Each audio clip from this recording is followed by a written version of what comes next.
सिद्धार्थ बड़ा होकर सन्यासी बनेगा तो राजगद्दी पर देवदत्त ही तो बैठेगा ना। इस शाक्य कुल का पतन होते नहीं देख सकता देवी। जिस शरीर पर मैं रक्त रंजित घाव देखना चाहता हूँ वहाँ छन्न तिलक कैसे देखूं देवी? क्षत्रिय धर्म से सींचोगे तो क्षत्रिय ही बनेगा। करुणा और माया से उसे सदैव दूर रखना राजन। वो मनुष्य को बैराग की ओर ले जाते हैं। इसका तात्पर्य यह है कि हमें दुखी और दुर्बलता से, गरीब, रोगी और वृद्धों से सिद्धार्थ को दूर रखना है।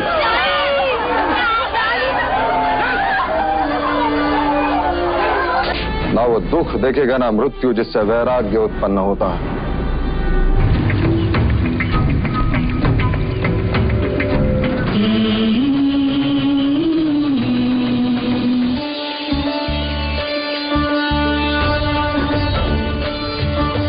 आरती उतारो श्री राम रघुवर की, राम रघुवर की, श्री राम सियवर की। आरती उतारो श्री राम रघुवर की, राम रघुवर की, श्री राम सियवर की। भक्ति ज्योति जगमग हो मन मंदिर की, आरती उतारो श्री राम रघुवर की, राम रघुवर की, श्री राम रामचंद्र की। गुरुवर,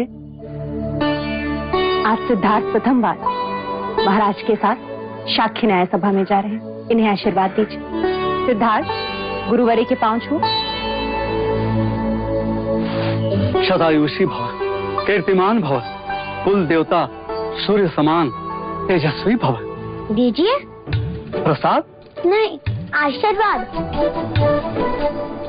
मेरा आशीर्वाद तो सदा आपके साथ है कुमार। कहाँ है आपका आशीर्वाद? मुझे तो नहीं दिख रहा।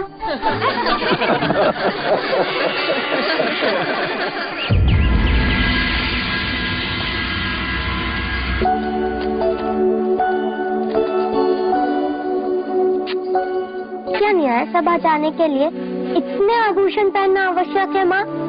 हाँ, क्यों? तभी तो तुम युवराज लगोगे। तो क्या आभूषण ना पहनने से युवराज नहीं होते? तुम्हारा नाम सिद्धार्थ नहीं, प्रश्न होना चाहिए था। महादेवी, युवराज को काला टीका लगा दे, कहीं इन्हें आप ही की दृष्टि ना लग जाए।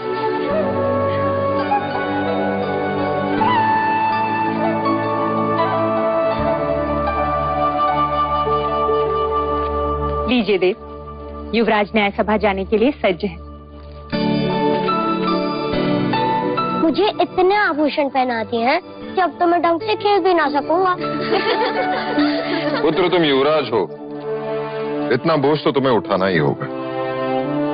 चलें? क्षत्रिय ऐसे नहीं है, ऐसे चलते हैं।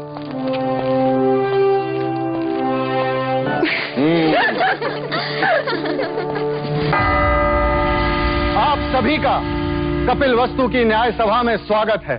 और स्वागत है हमारे युवराज सिद्धार्थ का और कुमार देवदत्त का भी, जो आज प्रथम बार कपिल वस्तु की न्याय सभा में उपस्थित हुए हैं। युवराज सिद्धार्थ की, युवराज सिद्धार्थ की, युवराज सिद्धार्थ की। शांत हो जाइए, शांत हो जाइए। महाराज शुद्धोदन की आज्ञा से अब आज की न्याय सभा आरंभ की जाती है। अब दोनों किसान अपनी अपनी न्याय याचना लेकर महाराज के सम्मुख उपस्थित होंगे।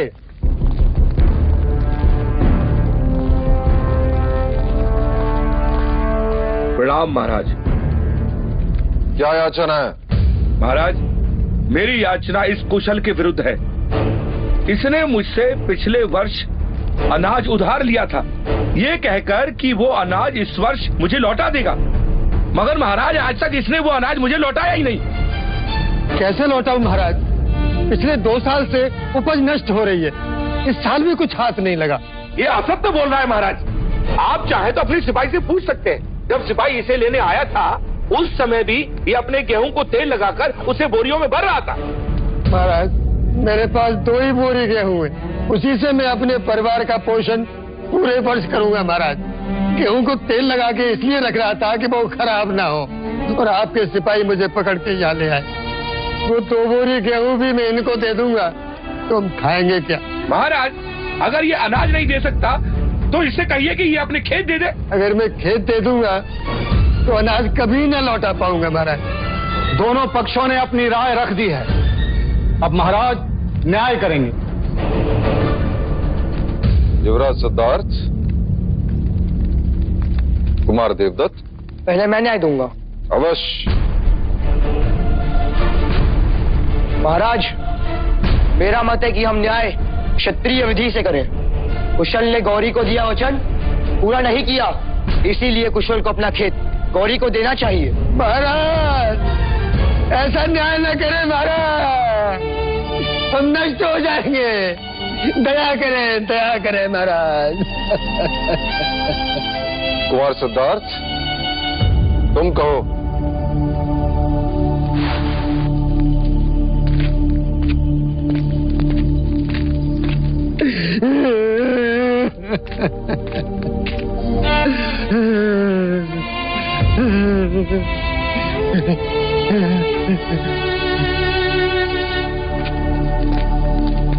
महाराज, यदि कुशल गौरी को गेहूं दे देगा तो अपने परिवार का पेट कैसे पालेगा?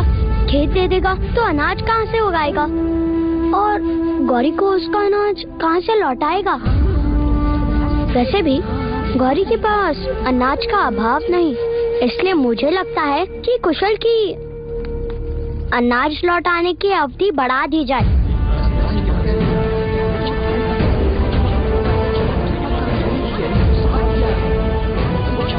मैं देवदत्त के न्याय से सहमत हूं। यदि व्यापारी अपना वचन पूर्ण नहीं करेगा तो राज्य का व्यापार रुक जाएगा। इसलिए कुशल को, गौरी को कुछ न कुछ तो देना ही होगा। क्षमा करें महाराज, चलते समय मेरे पास जितने पंड थे वो सब गौरी को दे दिए मैं। महाराज, इसने मुझे कुछ नहीं दिया। महाराज, गौरी असत्य कह रहा है। महाराज, मैं असत्य क्यों बोलूंगा? महाराज, आप कहें तो मैं सत्य का पता लगा सकता हूँ। ठीक है, तो करो परख, कौन है सत्य और कौन असत्य। सिक्के दो गौरी। किंतु युवराज, ये सिक्के तो मेरे हैं।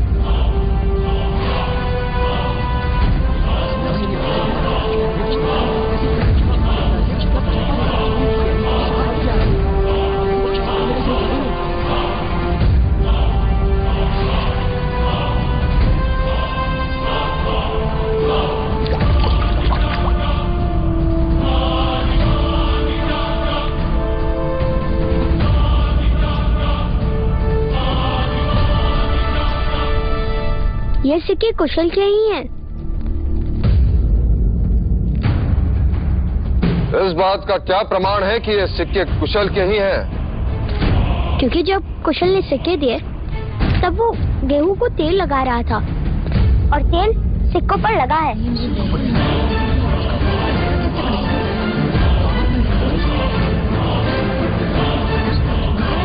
क्षमा महाराज, क्षमा। ये सिक्के कुशल के ही है महाराज, कुशल की। इससे ये प्रमाणित होता है कि कुशल ने गौरी को सिक्के दिए थे और इसके नियत में कोई खोट नहीं।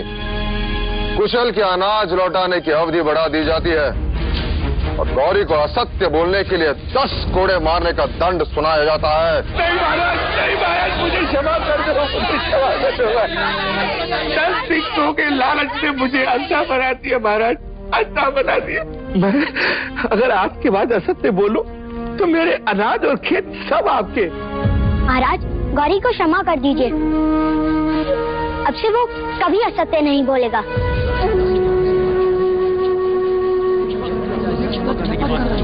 गौरी, मैं तुम्हें क्षमा कर सकता हूँ। यदि इस न्याय सभा में कोई तुम्हारा उत्तरदायित्व लेता है कि तू दोबारा झूठ नहीं बोलेगा। हाँ महाराज।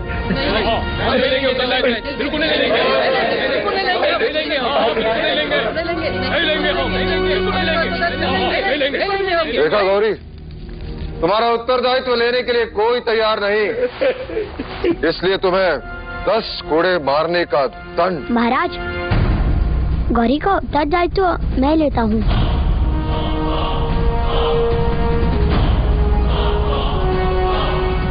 आज से ये कभी असत्य नहीं बोलेगा। सिद्धार्थ, पता है उत्तरदायित्व लेने का अर्थ क्या है? यदि गौरी ने दोबारा असत्य कहा तो कोड़े तुम्हें खाने होंगे। हाँ ज्येष्ठा, पर गौरी तो यातना से बच जाएगा ना?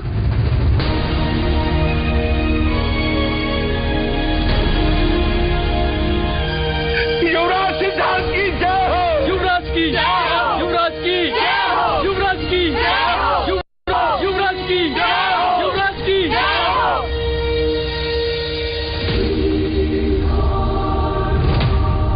चाहे लाख जतन कर ले राजन, तेरा पुत्र सन्यासी ही बने।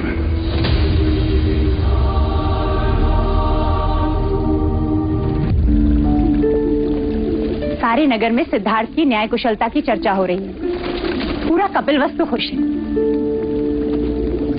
क्या हुआ देव, क्यों मना शांत है? आज तो आपके क्षत्रिय ने पूरी न्याय सभा जीत ली। न्याय करना क्षत्रिय का लक्षण है और बुद्धिपूर्वक न्याय करना ज्ञानी का लक्षण। परंतु अपराधी का उत्तरदायित्व लेना करुणा का लक्षण है प्रजापति। और राज्य करुणा से नहीं चलता। राजा को वज्र से भी कठोर होना चाहिए। जब अपराधी के चमड़ी पर कोड़े पड़ते हैं तो उसे उसकी पीड़ा नहीं, अपने न्याय के गर्व की अनुभूति होनी चाहिए। किंतु देव, युवराज अभी बालक हैं और सुबह की धूप कच्ची ही होती है। इसी कच्ची धूप को प्रखर करने का समय आ गया है प्रजापति। ठीक कहा। हम सिद्धार्थ को तक्षशिला के गुरुकुल भेजेंगे। सिद्धार्थ तक्षशिला नहीं जाएगा। तो क्या आप सिद्धार्थ को गुरुकुल की शिक्षा से वंचित रखेंगे? मैं उसके लिए यही गुरुकुल बनाऊंगा। मेरी आंखें ही उसके लिए तक्षशिला होगी। हमारे कुल के सभी बालक एक साथ यही पढ़ेंगे कपिलवस्तु में।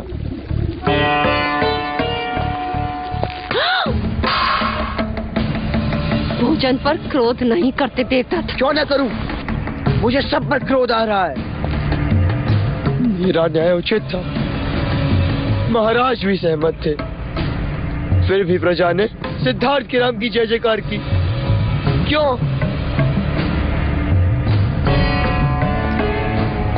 आंसू पोंछो देवदत्त, इस भांति रोते नहीं। अब तुम बड़े हो गए हो। यदि आप महाराज से बड़े होते तो राजगद्दी हमारी होती। देवदत्त, सच ही तो कह रहा है वो। इस भांति बड़ा होकर भी देवता छोटा नहीं बनता। आप इसके पिता हैं। आपकी आंखों में इसके आंसुओं का कोई मूल्य नहीं। क्या चाहते हैं आप? कि देवदत्त भी सिद्धार्थ के पीछे पीछे घूमता रहे जैसे कि आप महाराज के पीछे घूमते हैं? मंगला,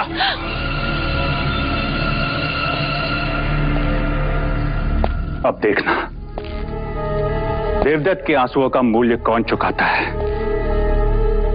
महाराज शुद्धोधन अथवा युवराज सिद्धार्थ।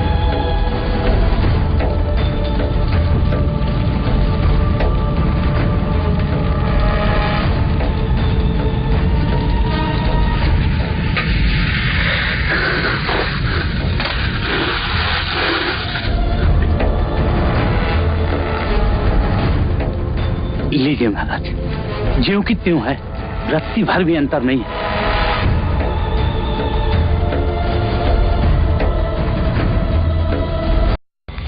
महाराज, अगर मुंह बंद करने का कुछ मूल्य मिल जाता तो।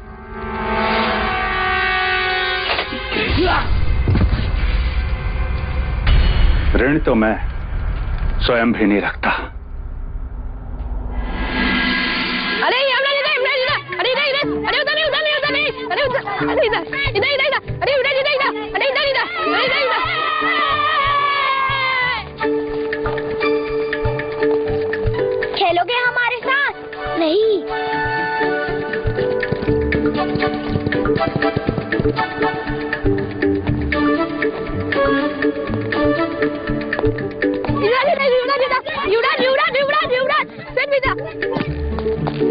कुमार वहाँ मत जाइए, वहाँ युवराज खेल रहे हैं। चल।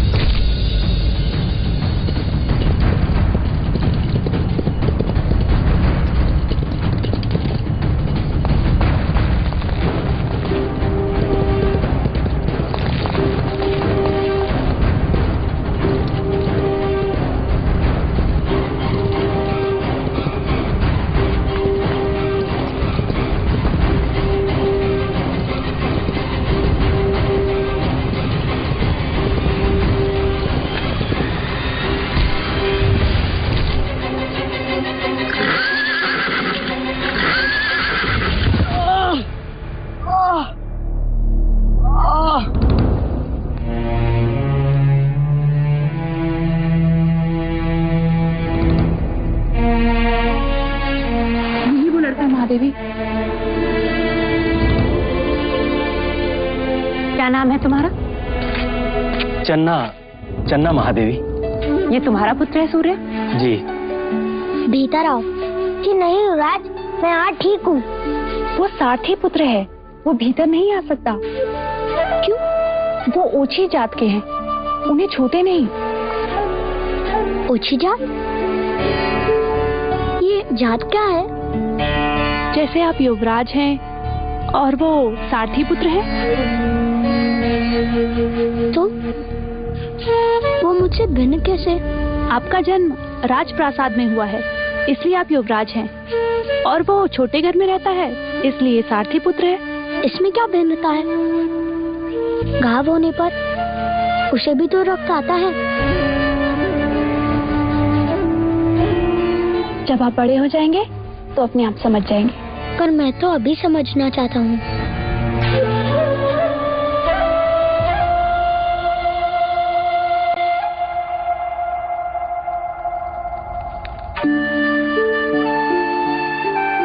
अरे नहीं नहीं युवराज, ये क्या कर रहे हैं आप? हमें नहीं छूते, हम ओछी जाति के हैं, हमें छूना पाप है। आज यदि ये मुझे छूता नहीं तो मैं बचता कैसे? मैं तो घायल हो जाता। महादेवी,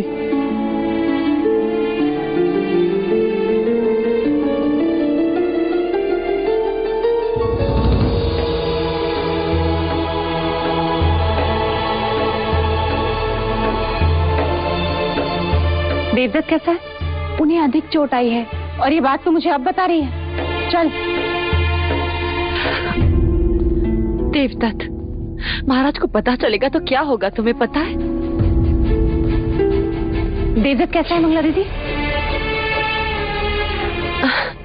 देखो ना, सिद्धार्थ को बचाते बचाते घोड़े पर से गिर गया। भाइयों का प्यार तो देखो जरा। सिद्धार्थ, तुम ठीक तो हो? ये हटाओ इसे यहाँ से। इसी के कारण सब कुछ हुआ। यही बीच में आ गया था और मैं अश्वनियंत्रण खो बैठा और गिर पड़ा। हटाओ इसे यहाँ से। ओछी जात। ये मेरे साथ है ज्येष्ठा। यदि ये तुम्हारे साथ है तो मैं तुम्हारे साथ नहीं। देवदत्त, क्या कह रहे हो? युवराज है ये। कोई बात नहीं मंगला दीदी, हमें तो इस बात का संतोष है कि दोनों कुमार स्वस्थ हैं। एक बात और मंगला दीदी, ये बात महाराज तक ना पहुंचे, अन्यथा अकारण ही युवराज को लेकर चिंतित हो जाएंगे।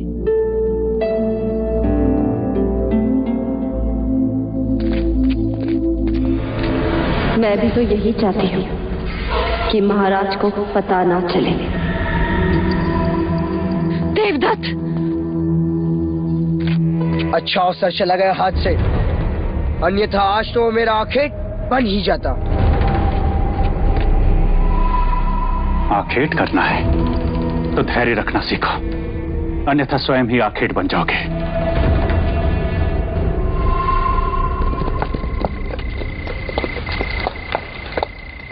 गौरी नंदन जी जी, कहिए क्या आदेश है?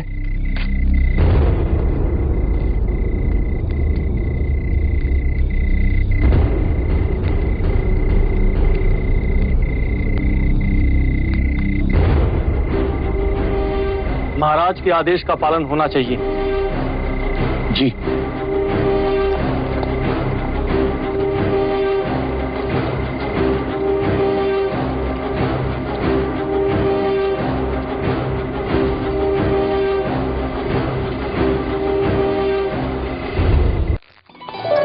हम सब कहाँ जा रहे हैं यार?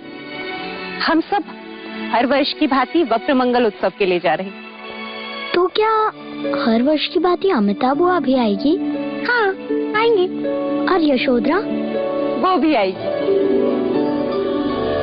हरि ओम अग्नेन्द्रोदाम पुरोदधे हव्यवाहमुपब्रवे देवा महाराज, खेतों की उपज फूले फले, इसलिए भगनी व ब्राह्मणों को भोजन दीजिए। परंतु हमारी भगिनी अभी तक देवदास से आई नहीं गुरुवर।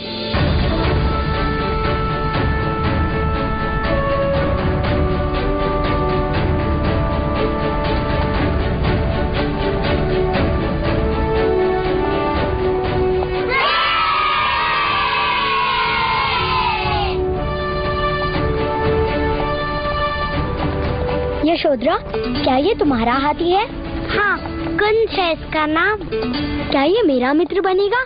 हाँ, बनेगा। वैसे तो वो रथ या पालकी से आती है, इस बार वो हाथी पर कैसे आई? यह हाथी जानबूझकर हमें नीचा दिखाने भेजा है महाराज दंडपानी ने, जिससे ये सिद्ध हो जाए कि वो हमसे अधिक धनी है। यह हाथी नहीं महाराज, उनका अहंकार है।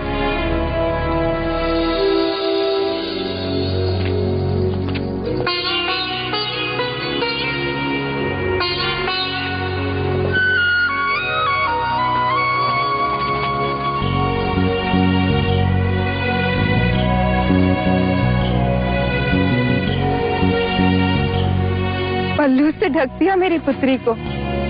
इसका अर्थ जानती हो क्या? अब से ये तुम्हारी हुई। तुमसे किसने कहा कि ये पराई है? ये तो पहले से ही हमारी है। क्यों यशोधरा?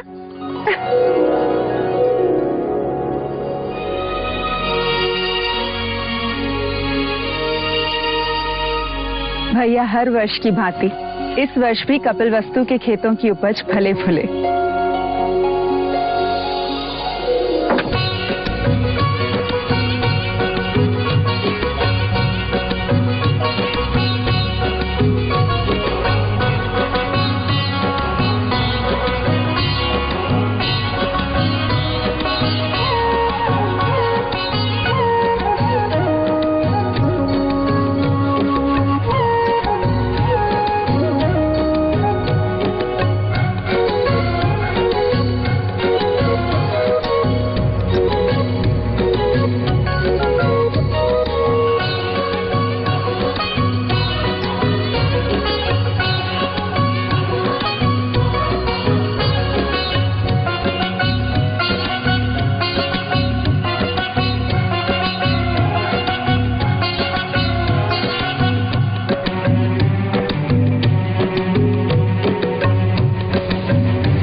क्षत्रिय युवराज की, युवराज की, युवराज की, युवराज की, युवराज की, युवराज की, युवराज की, युवराज की, युवराज की, युवराज की, युवराज की, युवराज की, युवराज की, युवराज की।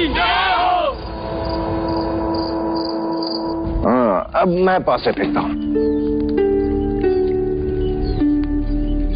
चौसर खेलते समय सामने वाले के मुख की ओर ध्यान नहीं होना चाहिए, उसके हाथों की ओर ध्यान होना चाहिए, अन्यथा वो कपट कर सकते हैं।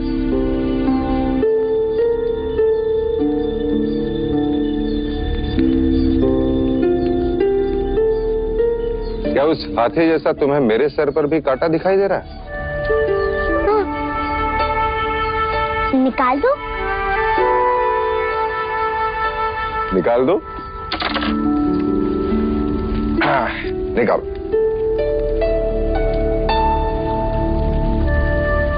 ये देखिए, इसका रंग इतना भिन्न क्यों है? अब क्या उत्तर देंगे, कैसे समझाएंगे कि सफेद बाल वृद्धत्व का संकेत है? फिर वो पूछेगा वृद्धत्व क्या होता है?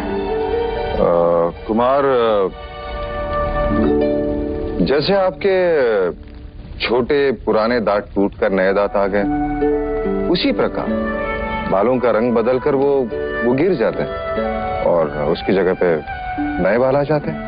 ऐसे जैसे पेड़ की पत्तियां अपना रंग बदलती हैं। बिल्कुल वैसे हैं।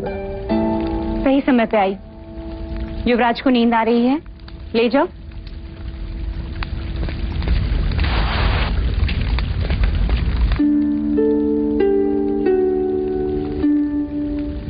युवराज का ध्यान सूक्ष्म बातों पर है, बुद्धि कशाग्र है और निरीक्षण तीक्ष्ण। आज तो बात टल गई, किंतु कल घोषणा कर दी जाएगी। राजप्रसाद में सब सर ढक कराएंगे और स्त्रियां सर पर मेहंदी के पत्तों का लेप लगाएंगे, केश का रंग बदल जाएगा। नहीं देव, क्या हम सिद्धार्थ को सच्चाई नहीं बता सकते? अतीत की आलोचना मनुष्य को उदास करती है और भविष्य की कल्पना उससे निर्बल। इसलिए वर्तमान में जियो प्रजापति। मेरे लिए हर वो सत्य असत्य है जो सिद्धार्थ को जीवन की व्यथा का परिचय दे। और हाँ, सिद्धार्थ को प्रातःकाल जगा देना, गुरुजन आ रहे हैं।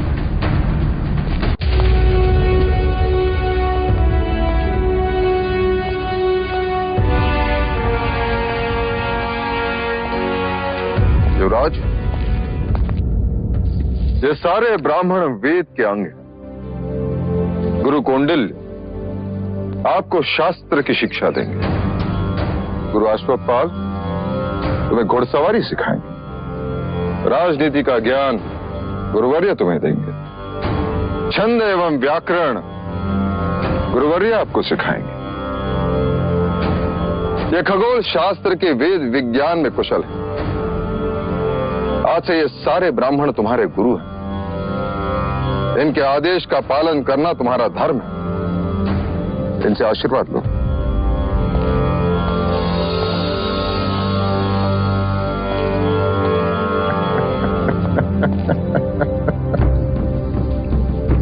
तो तुमने शिक्षा न प्राप्त करने का हक छोड़ ही दिया। अब से तुम सिद्धार्थ के साथ ही पढ़ोगे। जी महाराज।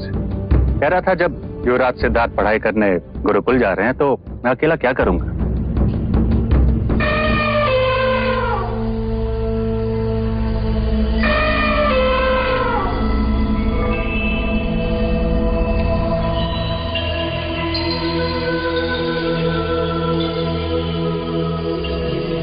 महाराज, हाथी और कुंवारी का सामने आना अच्छा शगुन है। युवराज अवश्य महान विद्वान बनेंगे।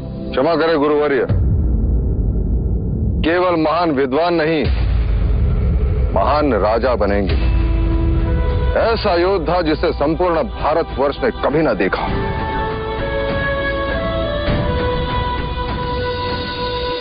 ये क्या है?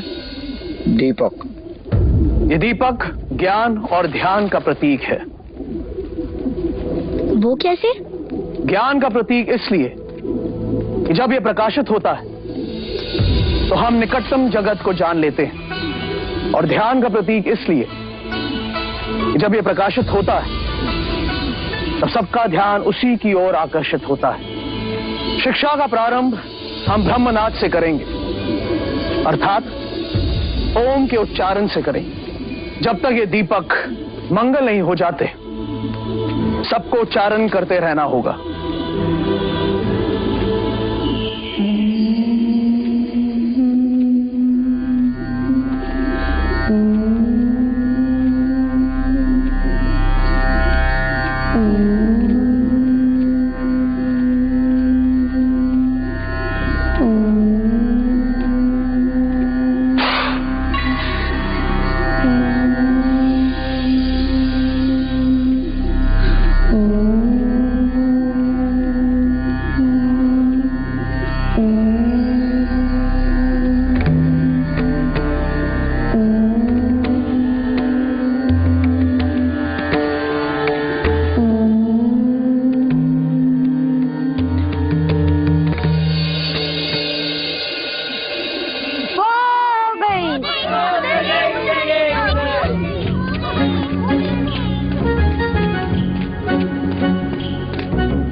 मेरी फेंकी गिल्ली सिद्धार्थ कभी नहीं ढूंढ पाएगा, रात तक भी नहीं।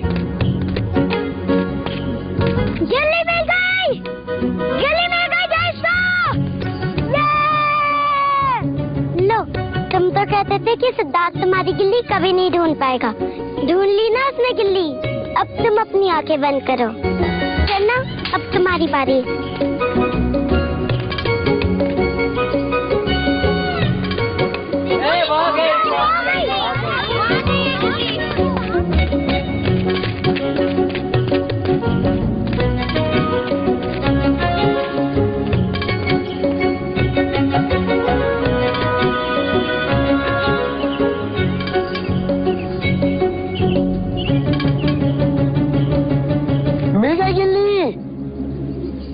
मिल गई। ढूंढ ली मैंने, सिद्धार्थ से भी कम समय में। लेकिन ऐसा कैसे हो सकता है?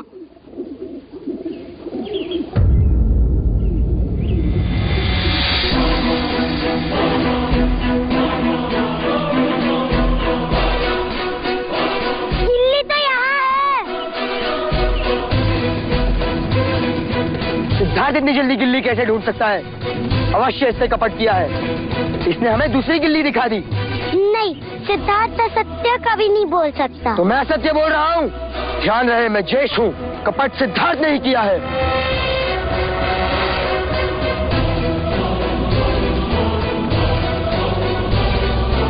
देखा कैसे चला गया?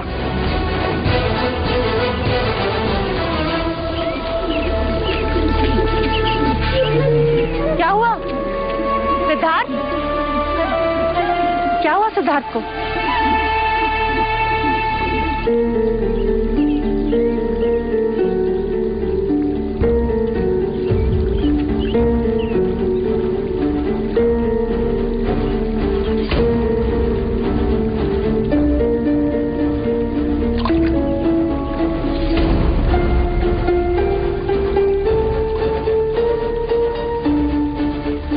सिद्धार्थ, तुमने सत्य कहा?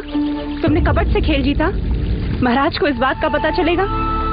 तो उन्हें कितना दुख होगा जानते हो तुमसे यह अपेक्षा नहीं थी मुझे। सच कह के हार जाते तो इतना दुख नहीं होता। तुम्हारा दंड यह है कि मैं तुमसे अब बात नहीं करूं।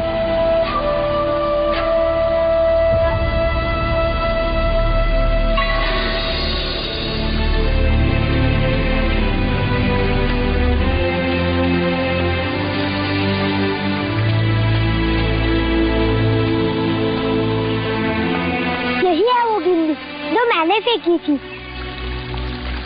देखो इसका कोना टूटा है। चिस्ता की टिकाई हुई गिल्ली दूसरी थी। कपट चिस्ता से नहीं किया महादेवी।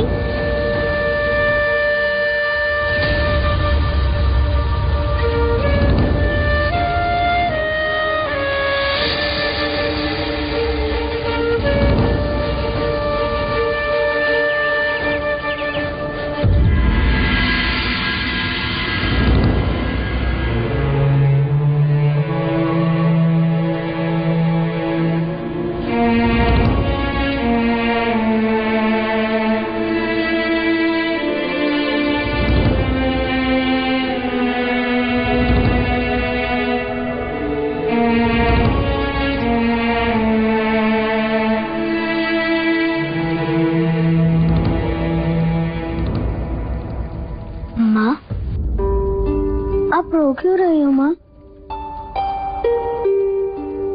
पुत्र, तू सही था तो तूने प्रतिकार क्यों नहीं किया? क्यों नहीं कहा कि असत्य तूने नहीं देवदत्त ने कहा था? माँ, आप ही ने तो कहा था बड़ों का मान रखना। मैं चेष्टा को झूठा कैसे कहता? यदि वो झूठा प्रमाणित होते तो उन्हें दंड मिलता। किंतु दंड तुझे मिला सिद्धार्थ। असत्य का आचरण देवदत्त ने किया। तू सच क्यों नहीं बोला? मैं सच्चा था इसलिए चुप रहा। क्योंकि सत्य स्वयं प्रकाशित होता है, उसे कोई छुपा नहीं सकता। ऐसा मैंने गुरुजी कहते हैं। किंतु व्यवहार में ऐसा नहीं था पुत्र। स्वयं को बचाना मनुष्य का कर्तव्य है। अर्थात झूठ का आचरण करता। पुत्र, खरे सोने में भी जब मिलावट होती है ना, तभी आभूषण बनता है। अब से याद रखूंगा माँ।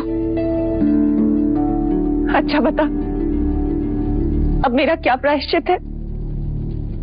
अकारण ही तुझे दंड दिया।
तुम्हारे सुर करुणा से भरे हैं प्रजापति। तुम दुखी हो।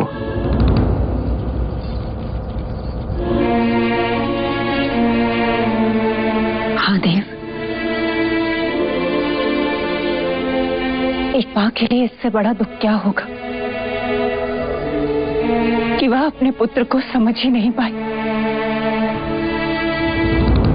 ऐसा लगता है जैसे 8 साल की उम्र में कोई 80 साल का विचारक बन दी।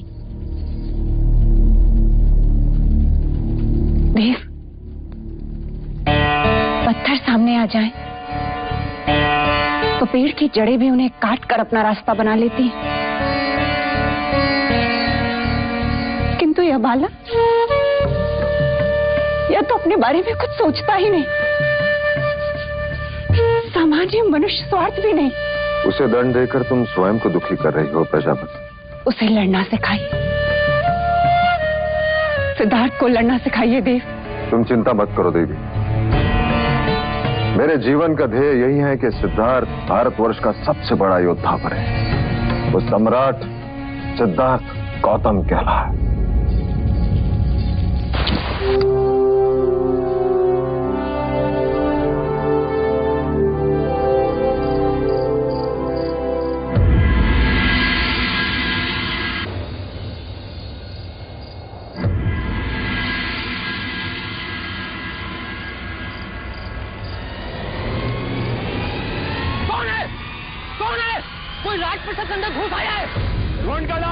और जल्दी से दूसरी चौकी में सूचित करो, जल्दी। नई नगरी से कुछ लोग राज परिसर में घुसने का प्रयत्न कर रहे हैं। महाराज का जीवन संकट में है, हमें उसे किसी भी हालत में ढूंढना होगा।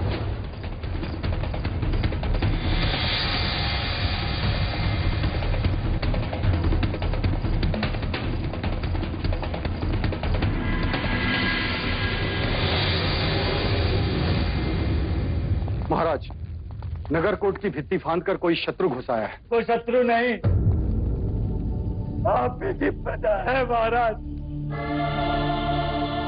गांव तो छीन लिया, अब सांसें भी छीनना चाहते हैं आप। क्या बोल रहे हो तुम? मैंने लोगों को गांव से दूर किया ताकि रोगियों को चिकित्सा मिले, गरीबों को रोटी मिले। किसी को किसी बात की कमी ना हो। जितना छीना है उससे अधिक देने का प्रयत्न किया मैंने। और सच्चाई तो ये है महाराज, वहाँ अन्न का एक दाना तक नहीं है, भूखा लोग मर रहे हैं वहाँ। अपने प्राणों पर खेल ये यात्रा सुनाने आया हूँ महाराज। किसी भी क्षण वहाँ मृत्यु।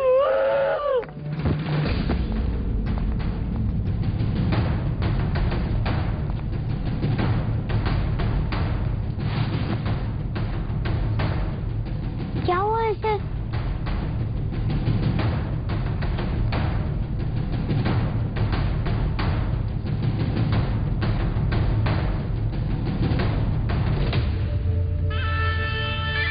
आंखें खोलो।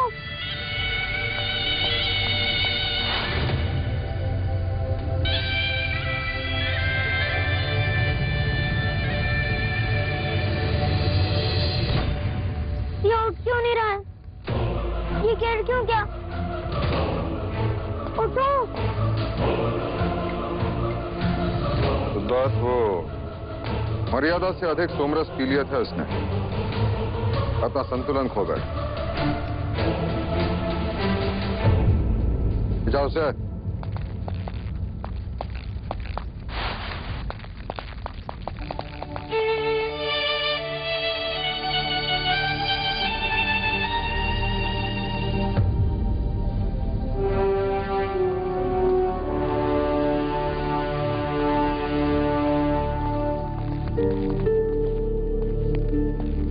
माँ, ये सोमरस क्या होता है?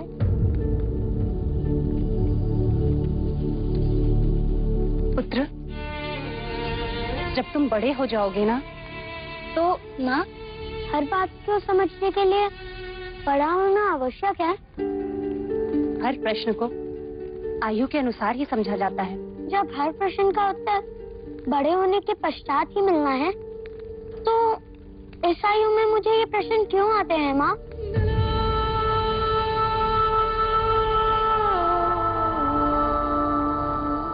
महामंत्री, इस माही की बात पर तुम्हें कितना विश्वास? महाराज, माही का वचन और उसकी तलवार कपिलवस्तु के लिए हमेशा से निष्ठावान रहे। यदि आज वो रोगी नहीं होता तो हमारी सेना का नेतृत्व कर रहा होता। द्रोणोदन। जी जी भाई महाराज। नई नगरी में अनाज पहुंचाने का दायित्व किसका? वैश्य गौरी गजानन का महाराज। ये वही वैश्य है जो उस दिन न्याय सभा में असत्य बोलते पकड़ा गया था? जी महाराज।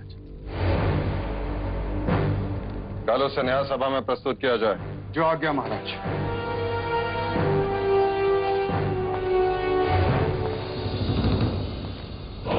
नहीं भाई महाराज, वैश्य गौरी गजानन कल न्याय सभा में प्रस्तुत नहीं होगा। मुझे तो लगता है गौरी, जैसे ही तुम न्याय सभा पहुंचोगे बंदी बना लिए जाओगे। लेकिन क्यों? मुझे क्यों बंदी बनाएंगे? मेरे पास तो महाराज जी का आदेश है, जिसमें स्वयं उन्होंने नई नगरी में अनाज पहुंचाने पर रोक लगाई है। ऐसी मूर्खों जैसी बातें करते हो गौरी। अगर वो आदेश देते हैं तो क्यों तुम पर क्रोधित होते हैं? क्यों तुम्हें न्याय सभा में बुलाते हैं? सोच गौरी सोच। मेरे भाई, मुझे तो कपट लगता है। एक बार बंदी बना लिए गए तो बस गए। तो मैं क्या करूं? मेरी बात मान तो भाग जा यहां से और ढूंढ उस सैनिक को जिसने महाराज का वो आदेश पत्र तुझे दिया था। सोच मत गौरी, भाग जा।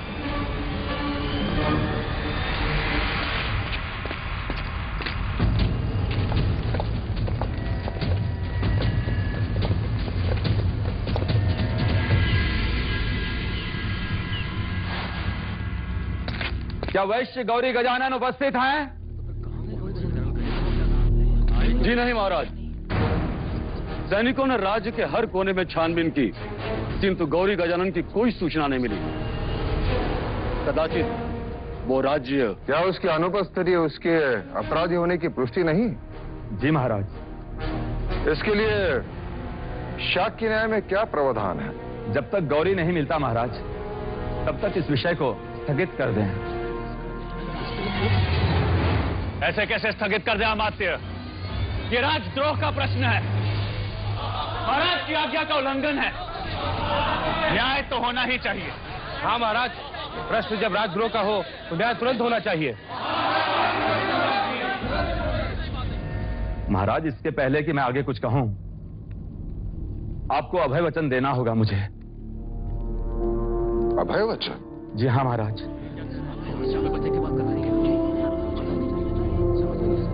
मैं तुम्हें अभय वचन देता हूं अमात्य।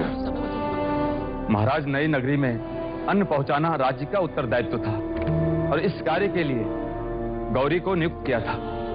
वो असफल रहा और कोई नहीं जानता कि इस समय वो कहां है।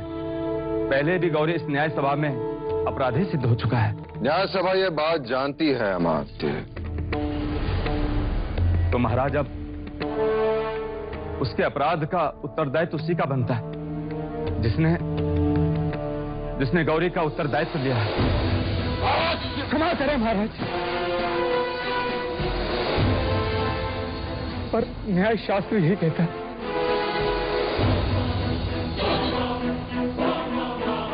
तुम्हारा संकेत युवराज सिद्धार्थ की ओर है। भाई महाराज, आप क्रोधित ना हो और इसे क्षमा कर दीजिए।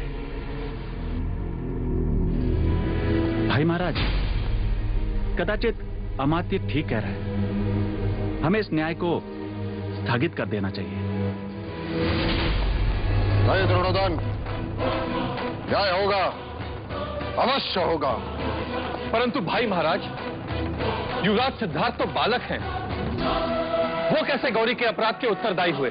उत्तरदायित्व लेने वाले को कल दंड गृह में प्रस्तुत किया जाए। न्याय वही होगा।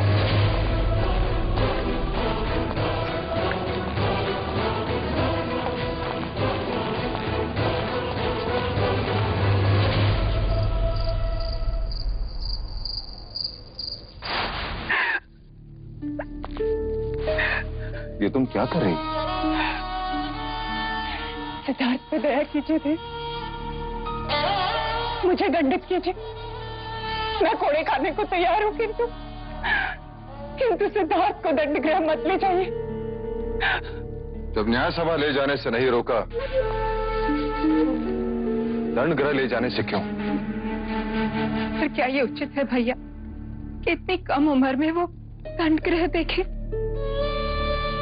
आप तो चाहते थे कि सिद्धार्थ पर दुख की छाया भी ना पड़े। जब नई नगरी के निर्माण के लिए आप प्रजा के प्रति निष्ठुर हुए तो मैं आपके पुत्र स्नेह को समझ सकती थी, किंतु आज आप अपने उसी पुत्र के प्रति निष्ठुर हो गए। तो अब ये स्नेह किसके प्रति? न्याय के प्रति। जीवन अंत तक सिद्धार्थ अब कभी न्याय नहीं करेगा। हाँ, और किसी का उत्तरदायित्व तो कभी ना लेगा।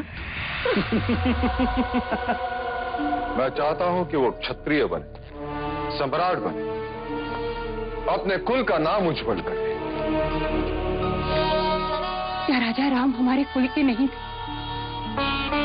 क्या उनमें करुणा नहीं थी? क्या वह प्रजावत्सल नहीं थे? क्या वह किसी सम्राट से कम थे? क्या वह क्षत्रिय नहीं थे? राम राज्य से बढ़कर और कोई उदाहरण है क्या देव? मैं पिता के साथ साथ एक राजा भी हूं। जब मैं न्यायासन पर बैठता हूं तब तो उतर जाइए ऐसे न्यायासन से। मैं शाक्य कुल की ऐसी शासन प्रणाली को नहीं मानती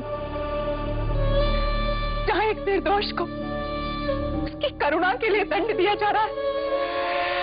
8 वर्षों में सुख के अतिरिक्त कुछ नहीं देखा। 8 कोड़ों में 8 जन्मों का दुख देख लेगा आपका भतीजा। उसने न्याय सभा के समक्ष गौरी का उत्तरदायित्व लिया था। पर वो अभी बालक ही है भैया। आर्य आर्य आर्य आर्य आर्य ओ आर्य, पता नहीं अब महाराज क्या न्याय करेंगे। उस दिन पूरी सभा ने सिद्धार्थ के न्याय को माना। अब सभा के न्याय को उसे मानना ही होगा। ऐसा न्याय जो शाक्यों के इतिहास में कभी किसी राजा ने नहीं किया।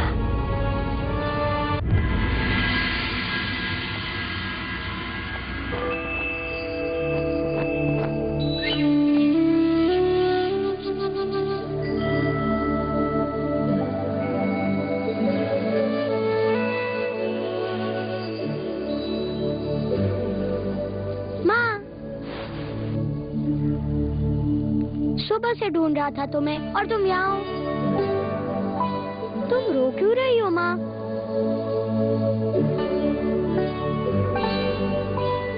पिछली बार जब मैं गुरुकुल जा रहा था तब भी तुम रो रही थी। जब भी मैं कोई नई जगह जाता हूँ तब तुम रोने लग जाती हो। और लौशिका कह रही थी कि आज मैं दंड गृह जा रहा हूँ। महादेवी, हम युवराज को लेने आए।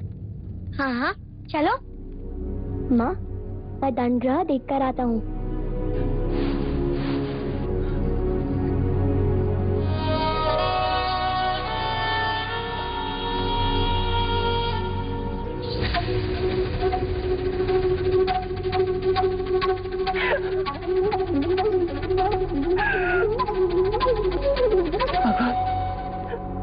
भगवान मेरे सिद्धार्थ की रक्षा करना।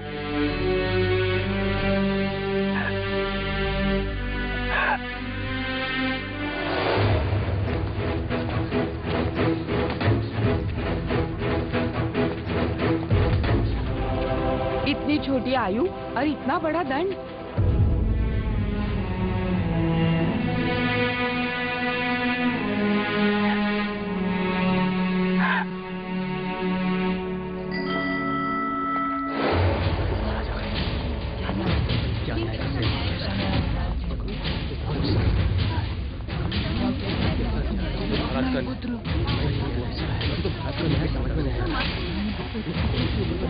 दंडगृह में इतनी भीड़ कैसी? महाराज, ये भीड़ न्याय की विनती के लिए है। कृपा कर आप अपने न्याय को स्थगित करते महाराज। हाँ भाई महाराज, मैं आकाश पाताल लेकर उस वैश्य गौरी को ढूंढ निकालूंगा। उत्तरदायित्व लेने वाले को उपस्थित किया जाए।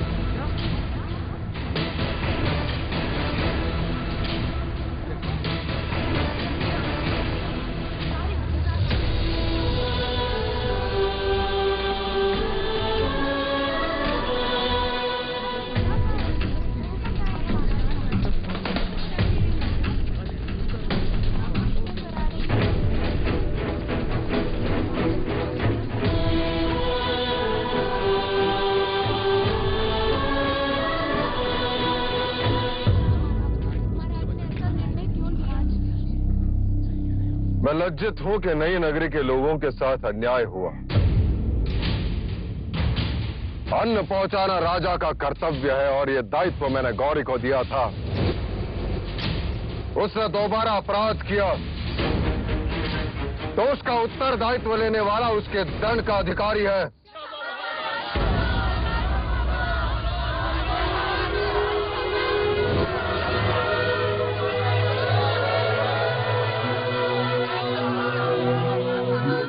क्षमा कीजिए महाराज, न्याय सभा में आपने एक राजा बनकर सोचा, आप एक पिता बनकर सोचिए। उत्तरदायी दंड भुगतने के लिए सक्षम नहीं, इसलिए उसका दंड उसके पिता को दिया जाता है।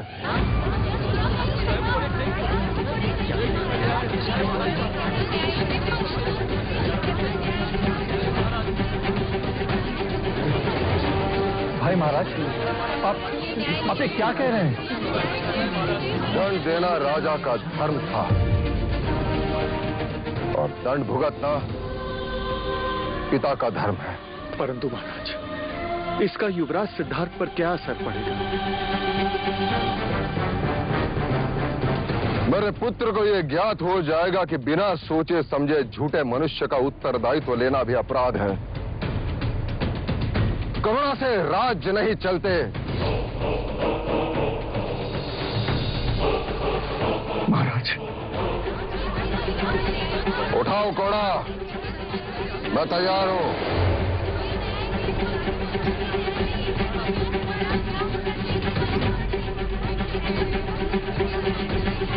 घोड़ा उठाओ, अन्यथा तुम्हें भी दंडित किया जाएगा।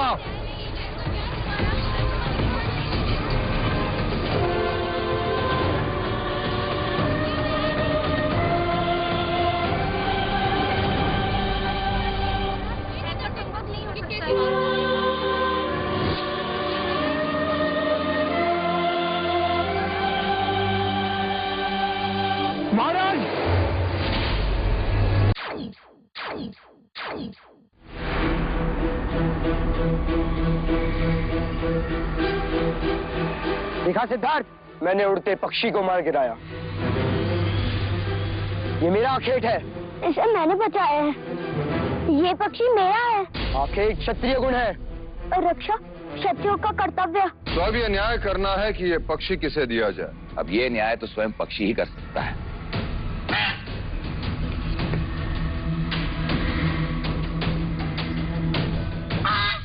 तो पुत्र प्रेम में केवल नगर खाली करवाया था, परंतु तुमने युवराज सिद्धार्थ के लिए अपनी कोख खाली कर दी। अब युवराज सिद्धार्थ के सम्राट बनने में मुझे कोई संदेह नहीं। यही अवसर है राजा देवदत्त, तेरी तलवार पूरी तरह से सिद्धार्थ पर भारी है। समाप्त कर दो उसे। ना रहेगा सिद्धार्थ, ना होगा उत्तराधिकारी। राजगद्दी पर अपना अधिकार सिद्ध कर दो।